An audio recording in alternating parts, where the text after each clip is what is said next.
8:37 here, Big 550 KTRS. All right, so last week we had Gabe Crocker on, president of the St. Louis County Police Association. He was upset with some of the things going on in terms of lack of pay increase.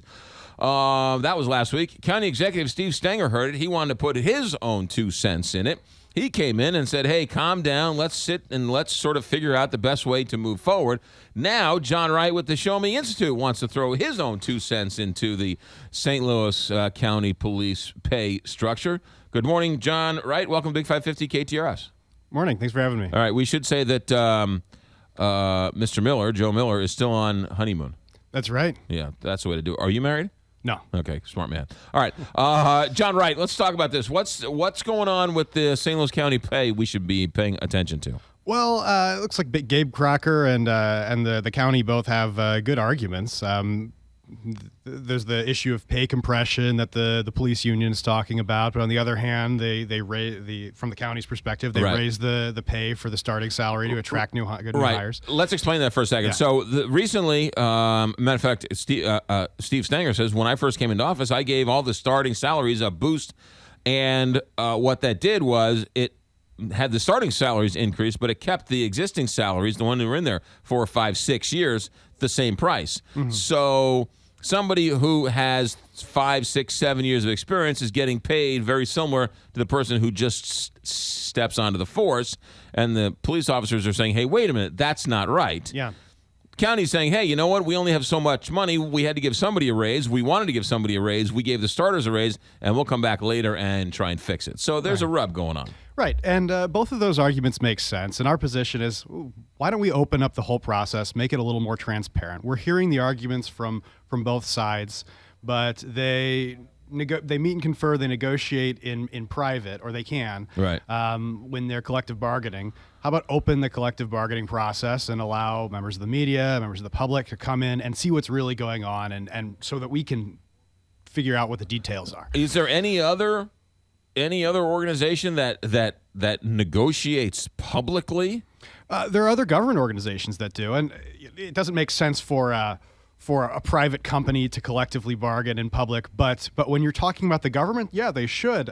Columbia Public Schools, they collectively bargain in private. They've done or in public. Right. They've done so for a while, and it seems like both the teachers union and the school district like this process, like having it open. So when you say open, you mean they actually meet at a table and the public can come in and watch them discuss this? Yeah, right. Have an open meeting, just like you would any other open meeting. Usually when policy is discussed, it's supposed to be in the open. Right. And when people collectively bargain, when government agencies collectively bargain, they often do it in closed session, which is it's our position at Show Me Institute that the only reason they're allowed to do that is because there's sort of a legal loophole in our Sunshine Law. Now, that wasn't the intention of the Sunshine Law, of the open meetings law. Right.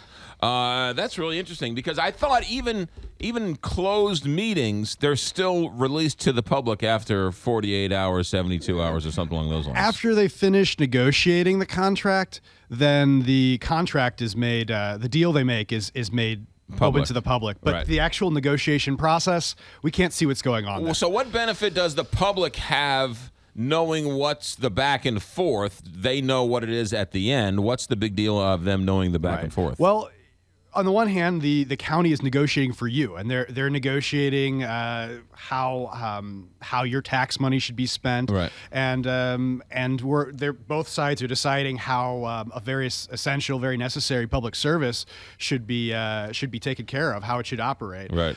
So we should be able to see kind of how the back and forth works, see if our county officials are really representing us well, and see if the police how they're kind of holding this negotiation. Yeah, more transparency is a good thing for everybody, especially for the taxpayer. I would agree with that, but everybody wants more transparency for their opponent, but not necessarily for them, right? They always want to be transparent when their guy's not in the governor's office or when their guy's not in the mayor's office. Well, I don't know. I think some people just believe in transparency and open government. You're right. You're right. There are some people who are true to that. There are other people who are true to it when it's beneficial to them. Mm-hmm. You would agree with that too? Sure. All right, good.